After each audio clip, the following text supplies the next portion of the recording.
ಪಲಾವ್ ಮಾಡೋದು ಹೇಗೆ ಅಂತ ತೋರಿಸ್ತೀನಿ ನೋಡಿ. ನೆನೆಸಿಟ್ಕೊಂಡಿರೋ ಬಾಸುಮತಿ ಮತ್ತು ಮಾಮೂಲಿ ರೈಸ್ ಎರಡೂ ಅರ್ಧರ್ಧ ತೊಗೊಂಡಿದ್ದೀನಿ. ಮಸಾಲೆಗೆ ಈರುಳ್ಳಿ, ಬೆಳ್ಳುಳ್ಳಿ, ಶುಂಠಿ, ಕೊತ್ತಂಬರಿ, ಪುದೀನ, ಚಕ್ಕೆ, ಲವಂಗ, ಕೊತ್ತಂಬರಿ ಇಷ್ಟು ಹಾಕಿ ಪೇಸ್ಟ್ ಮಾಡಿ ಇಟ್ಕೊಂಡಿರೋದು. ಒಗ್ಗರಣೆಗೆ ಪುದೀನ, ಈರುಳ್ಳಿ, ಚಕ್ಕೆ, ಲವಂಗ, ತರಕಾರಿ, ಒಗ್ಗರಣೆಗೆ ಎಣ್ಣೆ ಕಾದಿದೆ ಆಲ್ರೆಡಿ.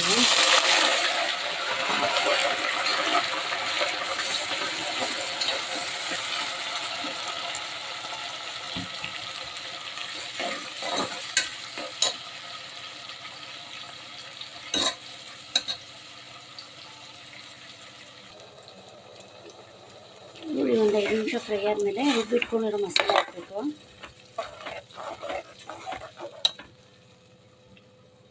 ಒಂದು 5 ನಿಮಿಷ ಎಣ್ಣೆ ಬಿಡೋವರೆಗೂ ಚೆನ್ನಾಗಿ ಫ್ರೈ ಮಾಡ್ಕೊಳ್ಬೇಕು.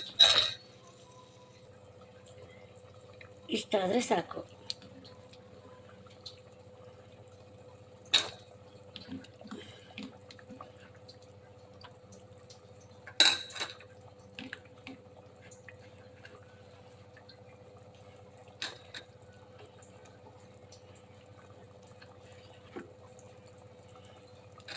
ತರಕಾರಿ ಒಂದು 5 ನಿಮಿಷ ಚೆನ್ನಾಗಿ ಫ್ರೈ ಆಗಲಿ.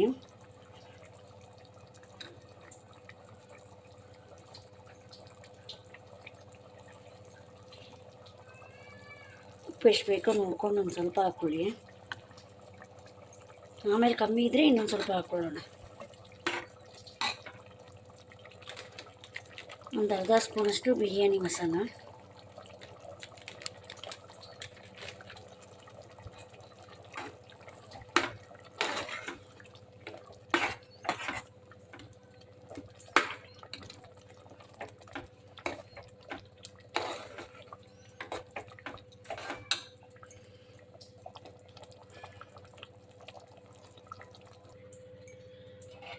ನೀರು ನಿಮ್ಗೆ ಅಳತೆ ಎಷ್ಟು ನೀವು ಅಕ್ಕಿ ಎಷ್ಟು ಹಾಕಿರ್ತೀರೋ ಅದ್ರ ಮೇಲೆ ನೀರು ಹಾಕ್ಕೊಳ್ಳಿ.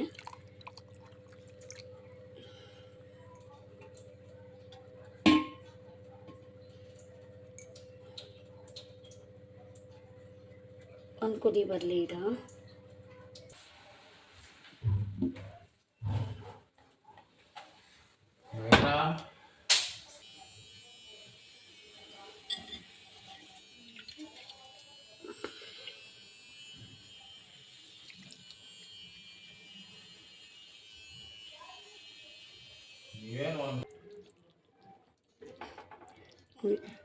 ಈ ಥರ ಇಷ್ಟ ಆದಮೇಲೆ ಹಂಗೆ ನೀಟಾಗಿ ತಿರುಗಿಸ್ಕೊಂಡು ಉಪ್ಪು ನೋಡಿಕೊಂಡು, ಉಪ್ಪು ಕಮ್ಮಿ ಇದ್ದರೆ ಉಪ್ಪು ಹಾಕ್ಕೊಂಡು ಲಿಡ್ ಕ್ಲೋಸ್ ಮಾಡಿ ಒಂದೇ ಒಂದು ವಿಷಿಲ್ ಕೂಗ್ಸಿದ್ರೆ ಸಾಕು.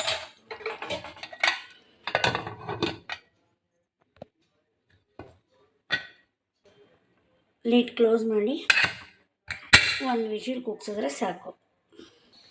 ಪಲಾವ್ ಆಗೋಷ್ಟೊತ್ತಿಗೆ ಈ ಕಡೆ ಮೊಸರು ಬಜ್ಜಿಗೂ ರೆಡಿ ಮಾಡ್ಕೊಂಡಿದ್ದೆ, ಅದು ಆಗಿದೆ.